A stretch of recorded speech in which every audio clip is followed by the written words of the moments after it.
From Hasbro. You Hasbro? Do you Hasbro? After watching The Ice Road with Liam Neeson, I was craving a little bit more of the Irish actor. So as I was looking through his filmography, I discovered a little movie called Battleship.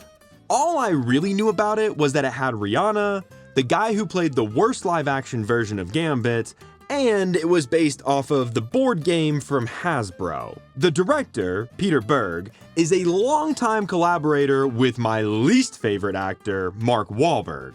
What? No.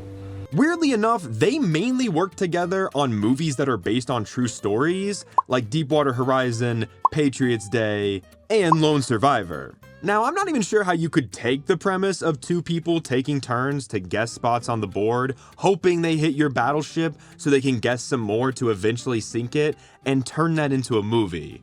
I guess you could do something like have a battleship fight aliens, but that would be super dumb because alien spaceships can fly and American battleships are stuck in the water. So let's see how the board game Battleship was adapted for the big screen. The movie opens with text telling us that in 2005, we discovered a planet similar to Earth, and in 2006, we sent a message to that planet. So Battleship is going the alien route. Cool. No doubt. We then meet our group of Navy sailors stationed in Hawaii, where the satellite dishes sending the message to the new planet are also located. Brothers Stone and Alex Hopper are having a drink in a bar celebrating when Alex spots Sam, our future love interest. Stone is the older, responsible brother who is a commander in the Navy, while Alex is more of a loser and a rebel. Alex runs across the street to a convenience store to get Sam a chicken burrito, but they're closed, so instead, he just breaks in. He gets caught by the cops and tased a ton, but is still able to give Sam her burrito. And Sam's father is Admiral Shane, who runs the entire fleet, making him Stone's boss. Because of this fuck up, Stone yells at Alex, telling him to get his life together, which leads him to joining the Navy. We time jump, and the American Navy base in Hawaii is hosting RIMPAC, a multinational war simulation event that includes 14 different countries and their navies. Besides the simulated boat battles, there's also a giant soccer tournament that we spend way too much time watching. Here we are introduced to Cora, played by Rihanna, while also seeing that Alex is now dating Sam. The soccer part is wrapped up when Alex misses the game-winning kick, and later that night, Alex and Sam talk about how Alex is going to ask her dad if he can marry her. Liam Neeson, aka Admiral Shane, kicks off RIMPAC with a speech as Alex and Sam arrive late and get dirty looks. They're on a decommissioned battleship named the USS Missouri with a bunch of veterans that once served on the Missouri, as it's hinted at that it's still operational. Jesse Plemons shows up as boatsman Orty as he banters with Cora. Throughout all of this, a Japanese sailor named Nagata has been popping up as he kicked Alex in the face during the soccer match. He walks into the bathroom when Alex is rehearsing asking the Admiral for permission to marry Sam, and the two argue a little bit and then fist fight.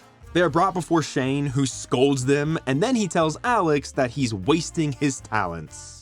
The battle simulation kicks off, and Stone's boat is the USS Samson, and Alex is on the USS John Paul Jones, both of which are Navy destroyers. A helicopter comes and picks Alex up to take him over to the Samson, where Stone tells him that he's getting kicked out of the Navy when RIMPAC is over for his actions earlier. During all of this, a side plot with Sam takes place as she's a physical therapist for wounded vets. And honestly, it doesn't really play any part until later, so we're skipping it for now. We then cut to 5 objects approaching Earth as 4 crash into the ocean near the war games, and a 5th explodes and breaks apart in Hong Kong. At the Pentagon, a guy says that Scotland, Germany, France, and even Iowa were impacted. How were these wildly spaced out places affected by 4 ships crashing into the ocean and a 5th destroying part of Hong Kong? Shane sends the Samson, the John Paul Jones, and a Japanese boat to investigate the objects that crashed, and during a quick sequence of everyone looking at their radars, we get the most accurate exchange to how people in the military actually talk to each other. I got nothing. Hey, did you break this son of a bitch? No, sir. I didn't do anything to it, sir. You know I'll throw your ass off this ship. I know you will, sir. I vividly remember one time my sergeant telling me I was going to become the targets we were shooting at if I didn't get my shit together, and that's really similar to this line in this movie. Stone orders a small crew of Alex, Cora, and this other guy called the Beast to check out the objects in the water. Alex climbs on top of them, and when he touches it, he gets shocked and sent flying backwards into the water. This also angers the aliens, so they cast a barrier spell, locking the 3 boats inside the force field. Just on the edge of the field is Admiral Shane, with the rest of the ships participating in Rimpack, but they can't get inside. A ship surfaces in front of them, followed by 2 more, so Stone honks his boat horn at them as a warning because somehow people still think this is a part of the exercise. I mean, they saw objects from the sky land in the water, and then ships that look nothing like we have ever had on Earth rise out of the water, and you still think this is a test? The aliens send out a high-pitched noise that blows out the windows, so one of the ships fires a warning shot. Alex's tiny boat gets in trouble, so Stone takes some shots with his tiny-ass cannon to try and help, even though we've already seen these cannons be completely ineffective. And the response to this tiny shot is a giant explosion of death that kills Stone's and sinks his battleship. He said it! Although technically, it's a destroyer. Alex is now the highest ranking person, so he makes the decision to execute a full-on attack. The Japanese ship then shoots one single time, misses, and then is immediately sunk. So instead of attacking, the John Paul Jones veers off to rescue the sailors in the water from the Japanese ship. The aliens then shoot wrecking balls at a nearby airbase, destroying all the helicopters, and then it just stares down a kid with a baseball bat. A small group of aliens go on foot towards the satellite dishes as their quest intersects with Sam and her side plot. She's in the middle of a hike with a patient of hers named Mick when they see the aliens go to the satellite dish, so they decide to go after them. Back on the boat, the crew managed to get an alien on board, and surprisingly, Battleship actually shows you what these really bad-looking CGI aliens look like. It grabs onto Alex's face, giving him a vision of the future invasion they're planning. Then, some aliens blow open their ship, grab their friend, and leave without doing anything else.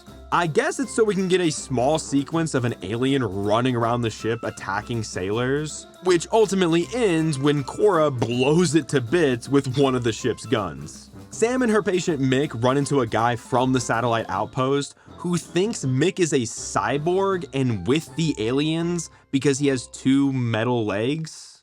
Haha, movie, that's so funny. Everyone back on the ship brainstorms how to fight back, and good old Nagata suggests using water displacement. Apparently there are buoys all over the ocean, and when displayed properly, they kinda look like the Battleship game board. Okay, it looks exactly like the Battleship game board. It works because almost immediately they're able to figure out roughly where the bad guys are, and they go through everyone's frustration when playing Battleship. Miss after miss after miss after miss until you accuse the other person of cheating and storm out of the room. Only in this case, Alex is able to not only sink one of the alien ships, but he ends up scoring himself a double kill. Sam, Mick, and the research guy get a message to the John Paul Jones telling them that they have 4 hours to blow up the satellites. Alex comes up with a plan to outwit the final alien ship by using their weakness of sunlight to their advantage. Earlier, Orty tells Alex that the eyes to the aliens are similar to that of his lizard, and their helmets are basically giant sunglasses, leading him to believe that they're sensitive to sunlight just like lizards are. Using snipers, they shoot the glass out on the alien ship, allowing them to get blinded, and then they just do an absolute overkill of ordnance. The wrecking balls come back and cut the John Paul Jones into pieces, making everyone have to abandon ship. But remember how I said the old battleship, the USS Missouri, was hinted at being operational, and that a bunch of veterans who once operated the ship were there? Well, everyone teams up and fixes the old ship to make it seaworthy so they can continue their fight. Oh, and Thunderstruck plays during the montage of them tearing out the pieces of the museum and getting the boat ready to go. I don't think this movie has earned that right, but go off. This sequence did get a huge chuckle out of me when one of the older veterans says this. Sir, are we really firing on the level? Sure looks that way. Holy shit. This man took full advantage of his one moment to shine because his delivery is incredible. Holy shit. After this, the boss alien ship rises out of the water for our third act final fight. Alex basically just has the ship do some zigzags before dropping the anchor to essentially drift his battleship and fire on the aliens. I mean, it's pretty cool. And it's a pretty creative way to make this boat battle look absolutely epic as fuck. I just love the cuts of the older guys on machine guns firing at will, and the one-liners everyone keeps dropping throughout. It's so silly. At the same time, Mick and Sam crash a jeep into the aliens trying to send out the signal, which delays them, giving Alex a little more time. Unfortunately, Sam gets trapped in the jeep, so Mick has an epic standoff with a bigger alien mini-boss. And Mick gives this alien a proper ass whooping. He even knocks its teeth out at one point and then emerges the victor. Our ragtag Missouri crew gets within range just in time to send their last payload to the satellites, stopping the aliens once and for all. When it's all wrapped up, we get another speech from Admiral Shane, who fulfills his 5 minutes of screen time that Liam Neeson needed for a quick paycheck. Like seriously, he was marketed in this movie, but is in maybe 4 scenes, which is kinda hilarious. Alex finally asks Admiral Shane permission to marry Sam, and the movie ends. This was a really weird choice for a Battleship board game movie. I mean, my question is, did the aliens study Revolutionary War tactics? Because they have advanced robotic suits, advanced technology, and advanced weapons, yet their rules of engagement make no sense. Like when the John Paul Jones decides to divert and go pick up the sailors in the water. The alien ship could have easily blown it to pieces, but because the John Paul Jones diverted, it decides not to? They also have no problem sending out wrecking balls that destroy one single highway in Hawaii and definitely killed some innocent people, but hesitate to blow up the people shooting back at them? It just doesn't make any sense. Plus, the side plot of a bunch of aliens just trying to get a message back to their home planet, and they're not even in battleships, just further removes this from feeling like an actual adaptation of the Battleship game. I can't help but think of setting this in World War II, before we have the technology to lock on. That would not only solve the problem of guessing where the enemy is, which is like the board game, but because of the lack of technology of the time period, it evens the playing field between the battleships. When the aliens actually do decide to fire back, they are overpowered. I mean, their wrecking ball alone took an entire ship down by itself. So I just kept thinking the entire time how this whole fight should have been over in the first 2 seconds. And we never learn why they randomly decide not to attack at certain points. And that's partially why this movie is way longer than it needs to be. The entire opening is basically an unnecessary prequel about Alex joining the Navy. We could have met Alex already in the Navy, and just by how he behaves, we would be able to figure out that he's irresponsible, a hothead, and kind of a loser. On top of that, it takes almost 40 minutes before the aliens actually show up in the story. It's just like Sam and Mick. They're another way that this movie is longer than it needs to be. Given that their whole mission is to stop the satellites, we could have had Alex and his crew blow them up after the final boss fight. Oh wait, that's what they do anyways. So other than Sam being the one to tell Alex to blow them up, they didn't do anything.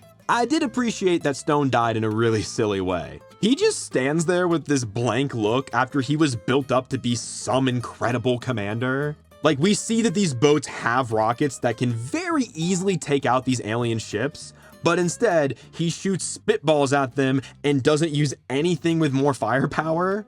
All I'm saying is I question his tactical skills and his ability. And overall, the boat battles are pretty fun, especially the anchor drift. I still think that's really cool. I also like the way they took out the third ship by exploiting their weakness to bright lights, and then they just take the definition of unloading to its max by shooting way more than they needed to. Even Rihanna surprised me in this, because she's actually pretty good. Weird choice to want to be in this movie when you're Rihanna, but who am I to judge her taste in movie roles? And Jesse Plemons was one of my favorite people in this. He's just a big, dumb, lovable machine gunner who's trying to keep up with everything going on, and he plays it perfectly. The brief moment where they use the buoys to track the ships and for 2 minutes the movie becomes like a board game, that was kinda cool to see. I'm not saying the whole thing needed to be like the game, but truthfully, this feels like an Alien vs. American Navy story that was morphed into a Battleship movie in order to get funding. Overall, it's full of fun action, really funny deliveries and performances from everyone involved, and just enough military stuff to keep my smooth brain drooling. I had a fun time with this, despite all of my complaints, which lands the Battleship movie in so bad, it's good. Hey everyone, if you enjoyed this, don't forget to check out my video on the movie The Ice Road, aka the ultimate dad movie. Don't forget to like, subscribe, and comment down below what movie you'd like to see me cover in the future.